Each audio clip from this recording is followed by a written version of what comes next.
Your data is like gold to hackers, and they'll sell it to the highest bidder. Are you protected? McAfee helps shield you, blocking suspicious texts, malicious emails, and fraudulent websites.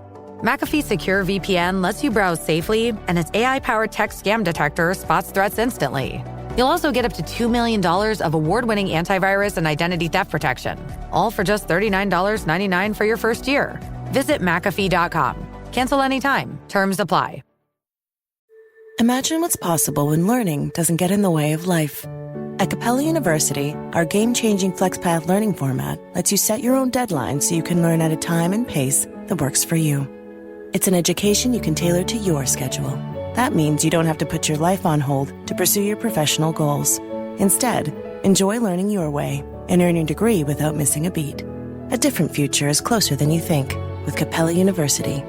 Learn more at capella.edu. LinkedIn News. Job searches aren't easy. There are multiple rounds of interviews, little to no feedback, and the process can take months. I'm sure some people feel like hiring managers and recruiters take pleasure in making the process as long and painful as possible. If you think that, today's show is for you. We're demystifying the job search process with insider tips and tricks from a recruiter who's been on both sides of the table.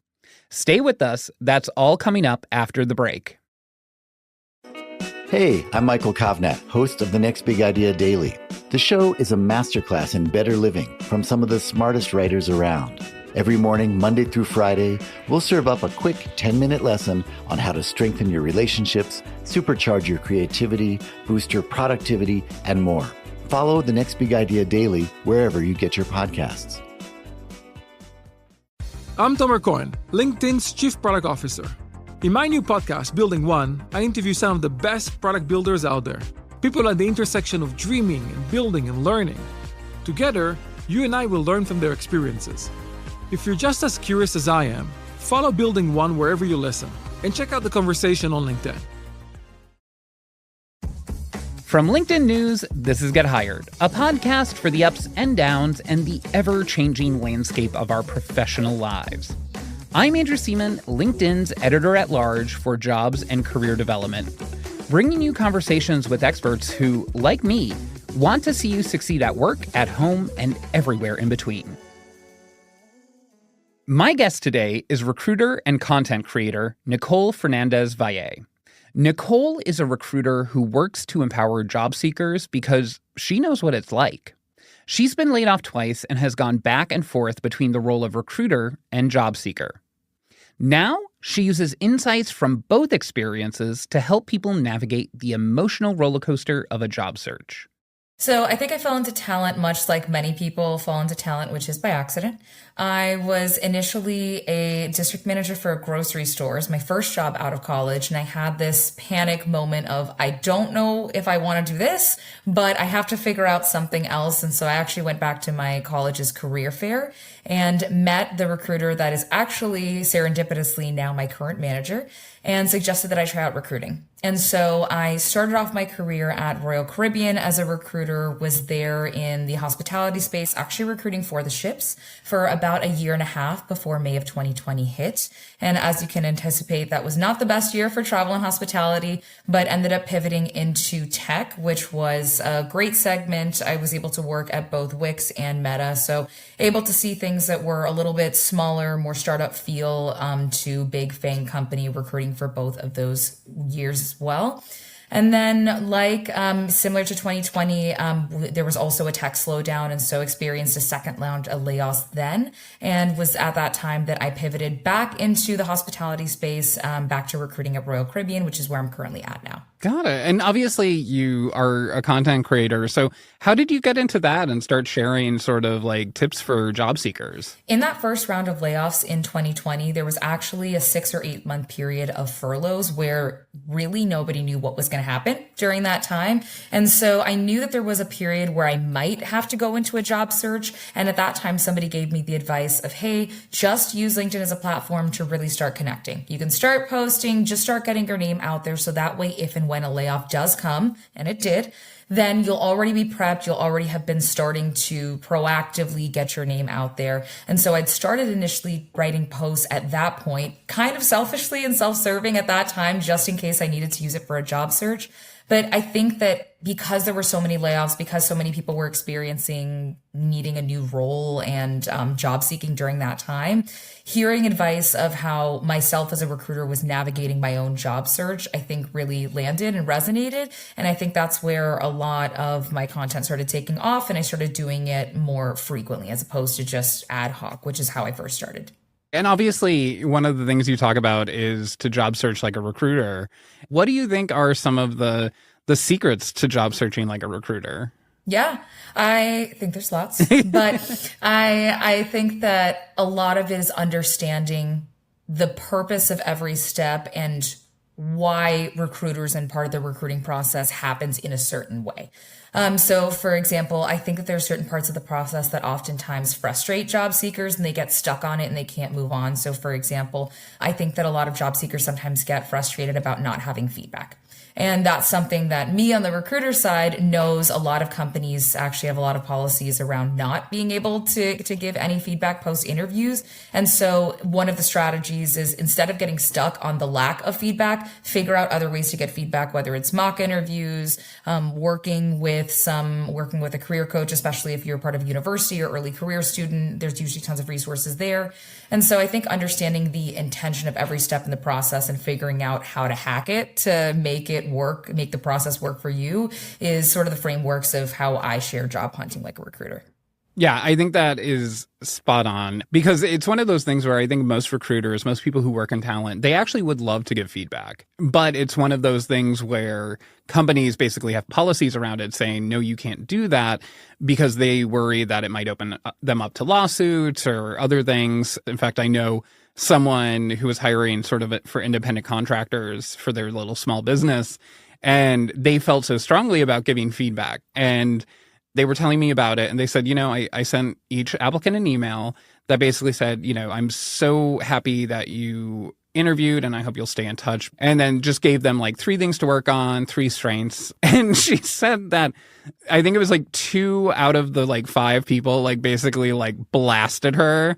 Like, what do you know? And like, so she's like, I'm never doing that again. Yep. Yeah. One of the companies that I worked at, we actually had links in our signature whenever we sent a candidate a rejection email that they could set up a 15-minute phone call to talk through some of the feedback.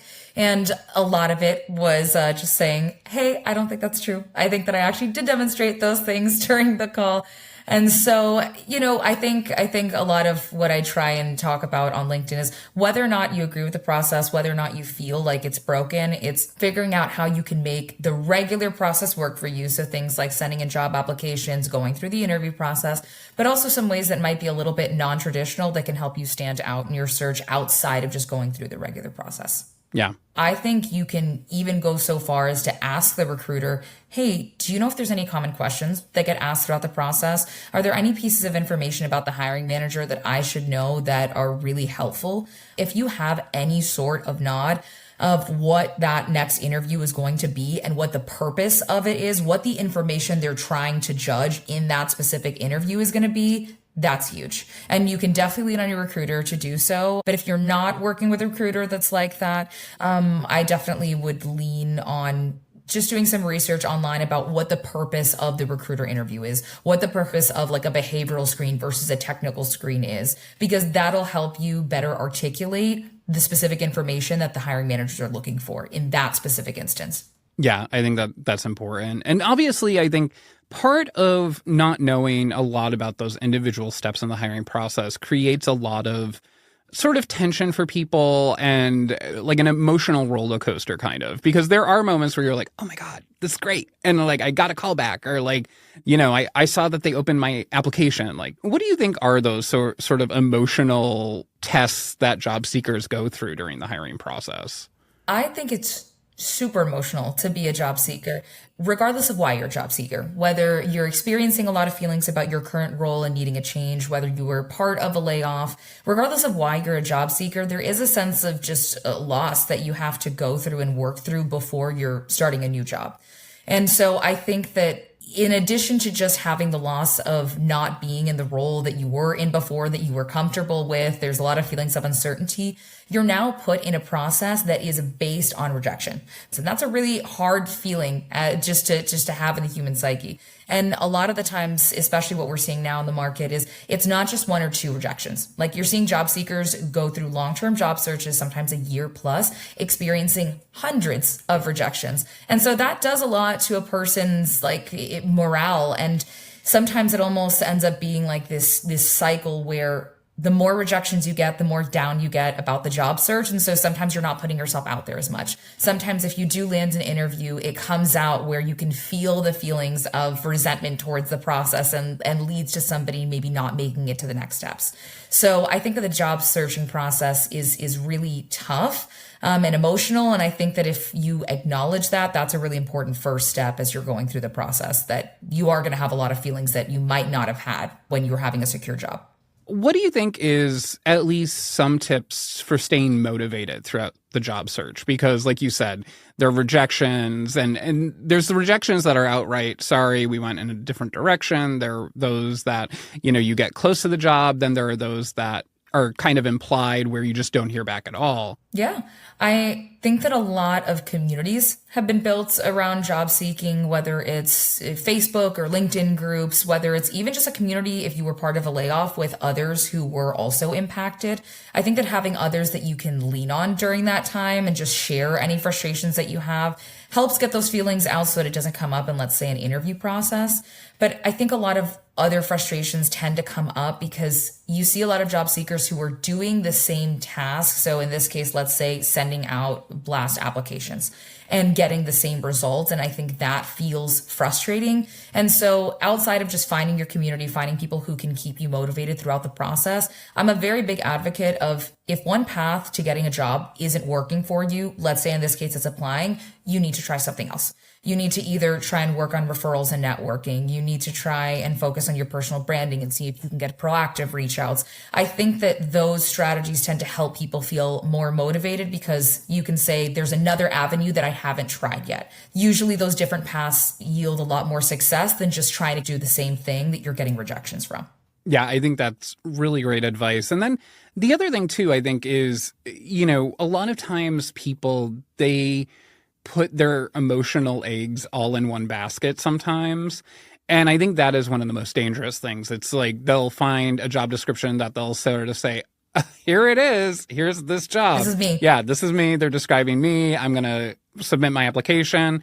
And how do you suggest people temper their expectations while staying motivated? I think it's a fine line to walk. And it's funny because in the past few years, having gone 2 or 3 times back and forth between recruiter and candidate, sometimes even I feel like I've been susceptible to feeling like this was the perfect role. I crushed it and then not getting an offer at the end and feeling like it was ripped away when in reality there was probably just a better fit for a candidate in the role.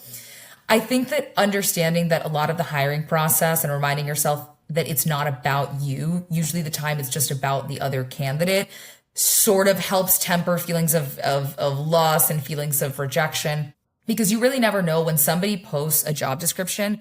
Was there somebody else that was already being considered for the role? Was there an internal candidate that was kind of slotted for it? So I think realizing that while it's your job search and it's really important to focus on yourself, if you don't get something, it's usually more oftentimes than not more about the other person than you. Yeah, and I always try to remind people there are endless variables in the job search process, and they all play a factor in getting hired or getting an interview.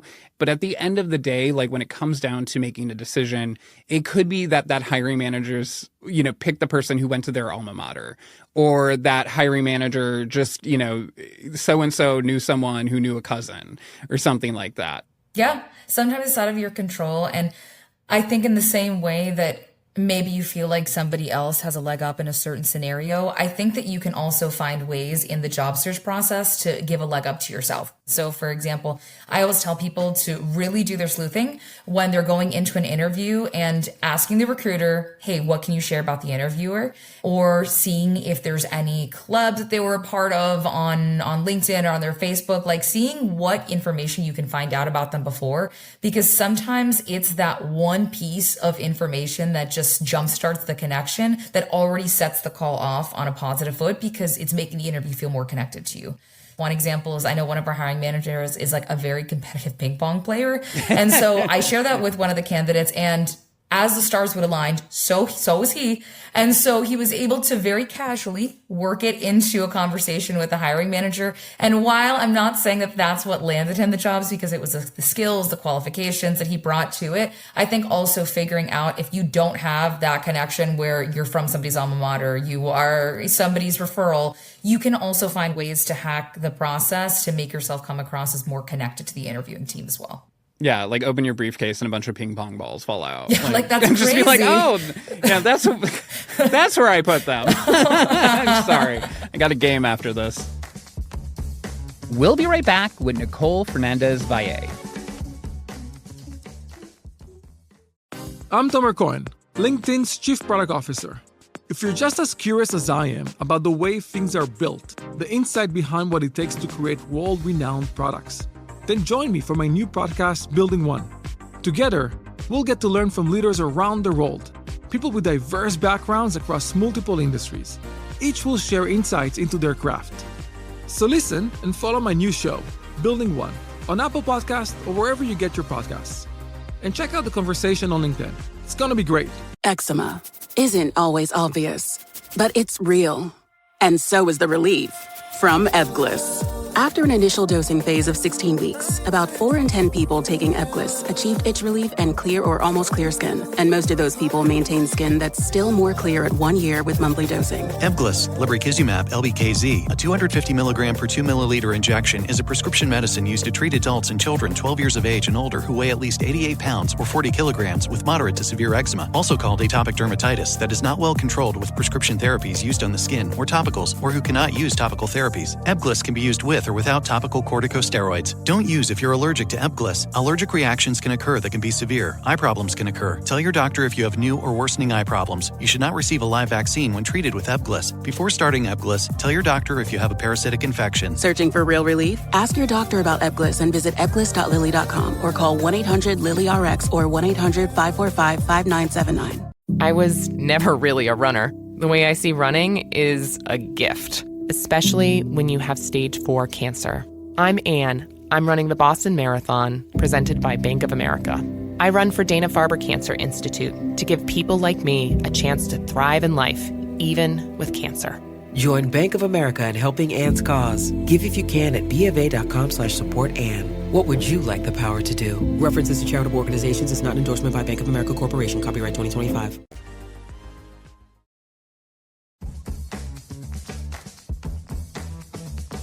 And we're back with recruiter Nicole Fernandez-Valle. The other thing that I hear from a lot of people, and I'm curious to hear how this played a role, a lot of people, I think, they feel a guilt tied to job searching where, like, they think they have to be tied to their computer and they just have to, like, sit there and hit refresh and, like, hope there's a new job posted. How do you think people should, like, spend their day as they're job searching? Something that I recommended and something that I used in my own job search in terms of structure was I had certain goals that I had set for myself for that day. So for myself, it was to research and apply for 10 companies that met whether it was the value, the salary expectations, or really just the mission that I was looking for that aligned with the roles that I was looking for. And then I also set networking goals for myself, whether that's I reach out to somebody from a coffee chat. I made a certain amount of LinkedIn connections. I tried to go to an event that was networking focused. Those were my goals that I set for myself in my own job search. Mm-hmm. People land jobs 100 different ways. And so I see a lot of people who are 300, 400, 500 applications down, and they keep increasing their goals of applications, even though that's not the thing that's necessarily working for them. And so that's why when you think about a structure, and I think that it's important to diversify what are those activities that you're doing to get to the ultimate goal of having a job. I think part of that too also is sort of knowing when you're experiencing wins. And, for people who maybe don't see them, like, what would you consider a small win along the process for people to celebrate? Because I think a lot of times it's not a win unless you get the job, I think, for most people. Yeah. I think there's a lot of small wins that you can find throughout the process. I think that a lot of people get really discouraged when people don't reach out back after their connections for a coffee chat. So I think that if you are able to land a coffee chat or just like an informational interview with somebody, I think that's a win, because you never know if that's a connection in the company that can help advocate for you down the line. I think getting through the interview process, or just getting that first interview, is a huge win, because I think then it gives you data as a job seeker to say, hey, at least I know that my resume is in a good spot because I got the interview. So at least it's taking away some uncertainty about why am I not moving forward, because at least at that point you can eliminate that it's your resume. And then I think making it through the job search, even if you're that silver medalist, that second, third place, that's huge, because a lot of the times us as recruiters will revisit those candidates for future roles. And I know plenty of people that didn't get the job first time around, still stayed in communication with the hiring team and with the recruiters, and ended up landing a different role later on in the company. So I think you have to also recognize and celebrate those wins throughout the process, because if not, it can feel super discouraging. It really is one of those things where it is that frame of mind to say, like, if everything is a loss unless you get this big win, then, you're going to be losing most of the time. But if you realize that there are smaller wins along the way, you have more cause to celebrate. You'll be positive. You'll feel that momentum behind you, I think, right? Yeah, absolutely. And I think job seeking loves momentum. I've talked to so many job seekers where they'll go through a dry spell of a month, 2 months not hearing back, and then all of a sudden get a chunk of interviews in a week. And I think it's a lot of the times also having to do with how you're feeling. If you're feeling positive, if you're feeling excited and motivated, it's going to cause you to seek out those networking and just people-focused activities that tend to land jobs. And if you are talking to people, you're going to come across in a much more excited and motivated place, which usually also lets people want to help to advocate for you. And so I think that's why holding on to those small wins is really important, because that's a lot of the times that positive mindset what gets you through the job process. Totally. And I think what's interesting is, in all the years that I've been doing this, is the piece of advice that I hear back from people the most about when I say it, and they'll sort of be like, hey, of all the things, like, that was what moved the needle for me, it is being excited. Because, like you said, it's excitement for yourself, but it's also when you go into interviews and you're excited about the role, you're excited about that opportunity, people are like, great, I want to work with this person. Yeah, absolutely.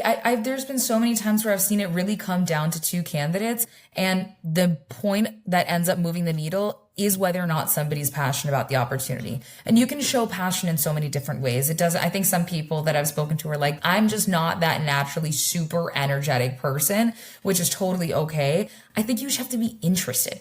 I think that everybody has conversations with people around them, and this could be outside of the workplace, where when you feel energized after a conversation because somebody's genuinely interested in you and asking really insightful and thoughtful questions, versus somebody who talks, they say a few points, and then there's no follow-up. So you can take that same thought process and methodology into the interview process, because I promise you, recruiters, hiring teams are interviewing tons of people every day. And the ones that really stand out are the ones where they leave feeling energized because somebody else was really interested in what they were doing. And it seems like something so small, but that a lot of the times is the deciding factors if you have two people that are equally qualified. Is there anything else that you think is important to add, especially about navigating the ups and downs of a job search, that I didn't touch on? I think that really when you're feeling the ups and downs, I think that sometimes it's easy to stop the consistent activities you're doing. I think that it's easy to say, I don't really want to network anymore because I don't see the benefit of it. Or I know a lot of people are scared to put themselves out there and post and focus on their personal brand. They're like, I don't see the value of it because I'm not getting the immediate gratification of it. When in reality, sometimes those day-to-day consistent activities of how you show up long-term are what are going to land you the job. And so I know even in my own job search, I was posting for months before somebody ended up seeing one of my posts, realizing that there was an open role in my next company and tagging me and connecting me in the post of my future hiring manager. And that's how I landed the role. So it was months of posting and doing an activity that I didn't really see any huge ROI from that ended up landing me a role, and not any of the applications, not any of the networking. And so I think just making sure that you're consistently showing up is something that is a good reminder, because sometimes when you're in the lows of job searching, those are the first habits to kind of go. Amazing. Well, thank you so much, Nicole. Yeah, thank you so much. This was fun. That was Nicole Fernandez-Valle, a recruiter and content creator who teaches people to, quote, job hunt like a recruiter. If you're leaving this conversation with a new learning to apply to your job search or career, I'd like to invite you to write about it in a review on Apple Podcasts. Our team really enjoys reading what you learn from our shows. Plus, it helps other people discover our community. And speaking of community, remember that we're always here backing you up and cheering you on. Connect with me, Andrew Seaman, and the Get Hired community on LinkedIn to continue the conversation. In fact, subscribe to my weekly newsletter that's called, you guessed it, Get Hired, to get even more information delivered to you every week. You can find those links in the show notes. And of course, don't forget to click the follow or subscribe button to get our podcast delivered to you every Wednesday, because we'll be continuing these conversations on the next episode, right here, wherever you like to listen. Get Hired is a production of LinkedIn News. The show is produced by Grace Rubin and Emily Reeves. Asaf Gidron engineered our show. Tim Boland mixed our show. Dave Pond is head of news production. Enrique Montalvo is our executive producer. Courtney Koop is the head of original programming for LinkedIn. Dan Roth is the editor-in-chief of LinkedIn. And I'm Andrew Seaton. Until next time, stay well and best of luck.